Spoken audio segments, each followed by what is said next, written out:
그를 미워하여 그에게 은사가 불평하였더라. 여기서 은사가 불평했다는 말이 무슨 말인가 하니 샬롬이라는 인사를 하지 않았다는 거죠.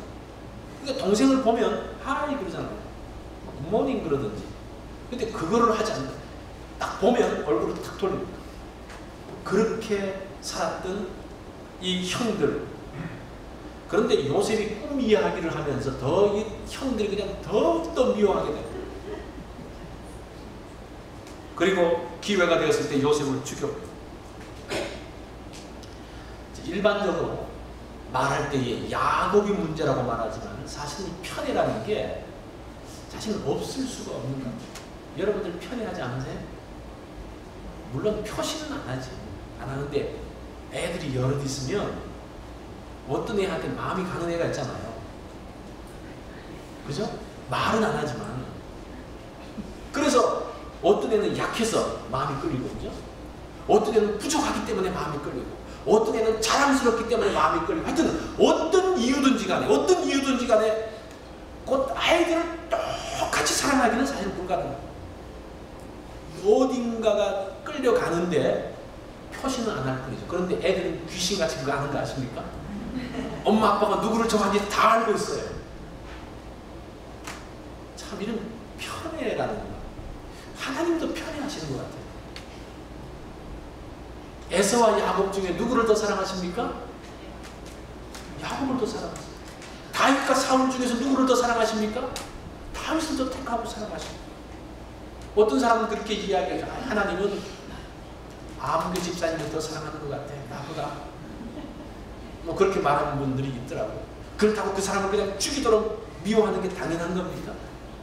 물론 아버지의 입장에서는 그렇게 해서는 안 되는데, 그렇다고 그것을 당하는 자녀의 입장에서 그것을 그랬다고 그냥 동생을 미워하고 형을 미워하고 싫어하고 죽이기까지 하이라고 인사도 하지 않을 정도로 한다는 것은 잘못된 모습이라는 겁니다.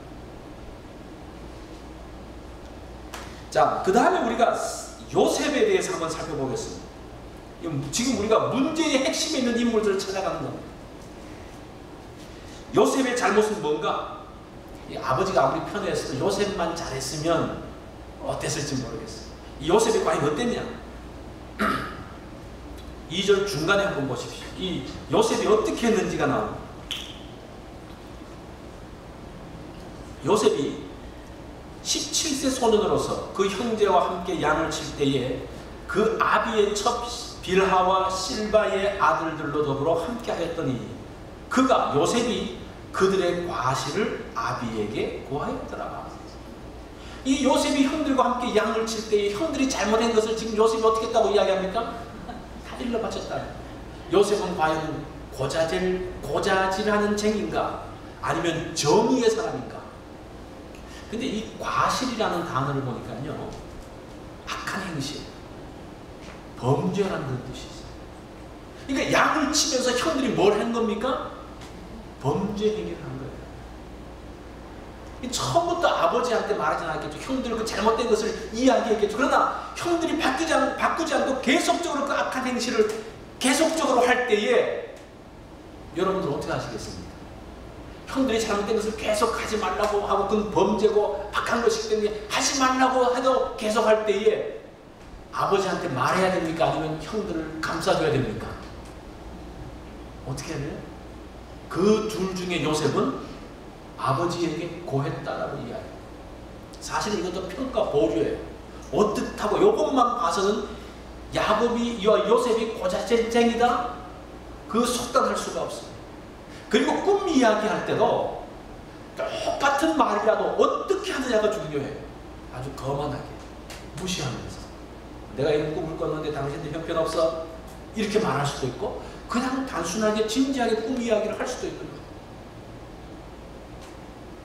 자, 이 요셉의 이런 부분뿐 아니라 다른 부분들을 보면 이제 오늘 읽은 본문 이후에 12절부터 보면 야곱이 요셉에게 심부름을 시키는 장면이 나옵니다. 지금 너희 형들이 세겜에서 양들을 치고 있는데 너 그 형들이 가서 내가 전하는 이야기를 해라. 지금 헤브론에서 세겜까지는 거의 한 63마일 정도 거리입니다. 그 거리를 이 아이가 17세대 된 아이가 아버지 이야기를 듣고 형들에게 그 이야기를 전하기 위해서 갑니다. 한 63마일 갔는데 뭐 며칠 밤 갔겠죠. 근데 거기 형들이 없는 거예요. 그러니까 이 뒤에 오면 요셉이 어떻게 하는 거니 그 들판들을 찾아 헤맸다라고 이야기를 합니다. 그러면서 주변에 그 목동들에게 묻습니다. 우리 형들이 도대체 어디 갔습니까? 이렇게 생긴 사람들이 있는데, 그러니까 그 사람이 도단으로 갔다. 세겜에서 도단까지는 또한 한 20마일 정도 되는 거리입니다. 그러니까 거기까지 찾아가가지고 형들에게 이야기를 하는 거예요. 요셉이 그럴 수도 있었겠죠. 그냥 아버지 이 명령을 거기까지 갔는데 형들이 없고 그냥 귀찮고 덥고 힘들고 그러니까 돌아와서 형들 없던데요. 뭐 그래도 어쩔 수 없잖아. 그런데 이 요셉이 보면요, 그 형들을 찾아서 아버지가 무슨 말씀을 전했는지 잘 모르지만 그 형들을 찾기 위해서 애쓰고 노력하고 성실하게 나가는 그러한 모습들을 볼 수가 있습니다. 그리고 이후에 이제 형들이를 다시 만났을 때, 자기가 총리가 돼서 다시 만났을 때 형들을 어떻게 합니까? 그걸 품어주잖아요.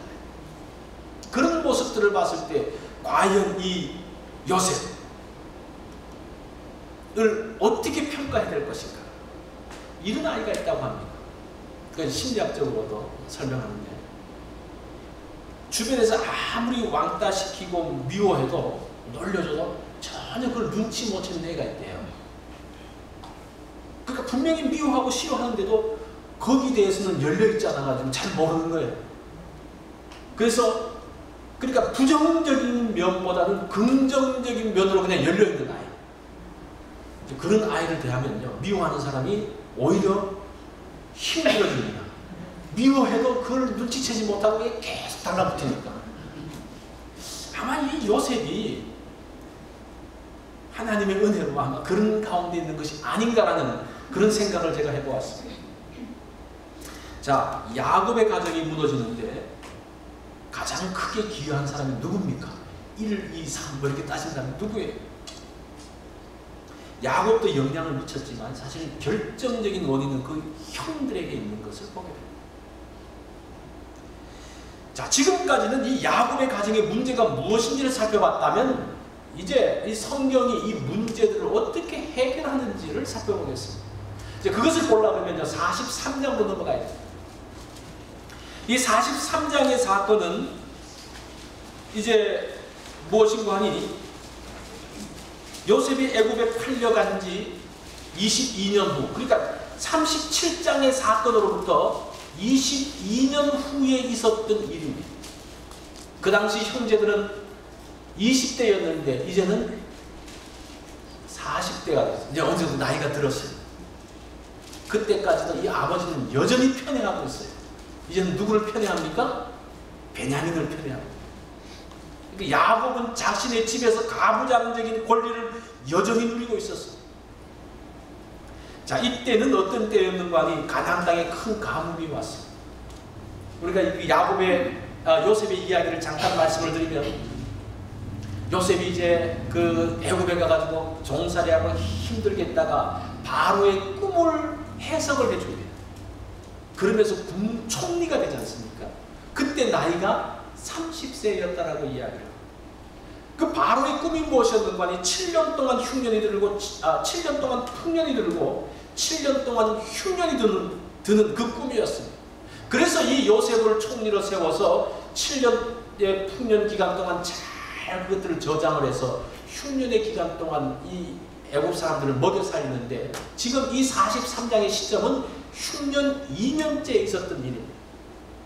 그래서 그 땅에 흉년이 드니까 그 야곱의 형제들, 야곱의 그 아들들이 애굽에 먹을 것을 사러 갑니다. 먹을 것을 사러 갔을 때에 요셉이 그 형들을 보게 됩니다. 그러면서 이 형들에게 뭐라고 이야기하는 거니, 당신들은 정탐꾼이다, 간첩이다, 이런 말이에요. 간첩이다.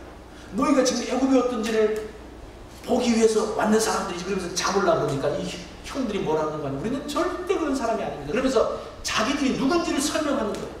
우리 아버지는 어떻고, 형제들은 어떻고, 그 형제들이 있는 중에서 하나가 없어져 버렸고, 그 동생이 있는데, 그러니까 요셉이 뭐라고 이야기하는 거니, 그래, 내가 너희 말을 믿어주겠다.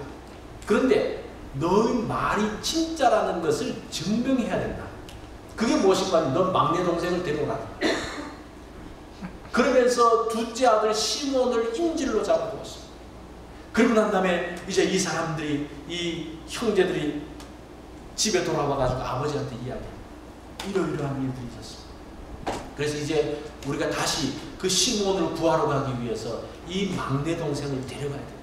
그러니까 이 야곱이 펄쩍 뛰는 거예요. 절대로 안 된다.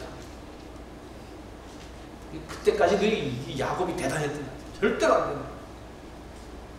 그러니까 그러면서 시간이 어느 정도 지났습니다. 이제 다시 음식을 사러 가야 될 때가 가까웠는데 아버지가 허락을 하지 않으니까 르벤이 뭐라고 이야기하는 거 아니에요? 우리가 가서 양식을 사와야 됩니다.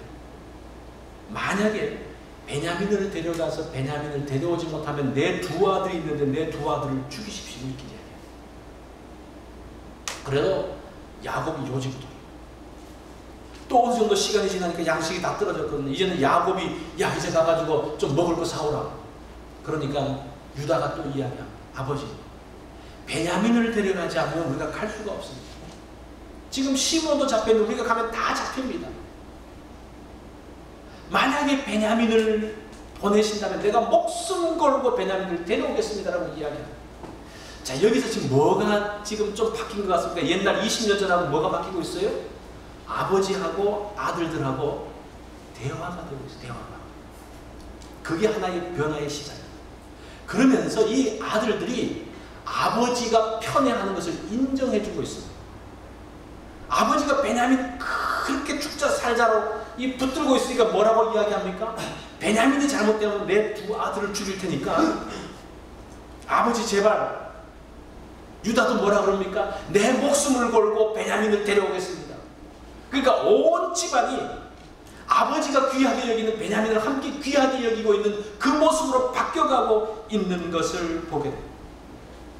그 아들들이 그렇게 변하니까요. 아버지도 바뀌었어요. 43장 13절에 보면 뭐라고 말하는 거 아니? 내 아우도 데리고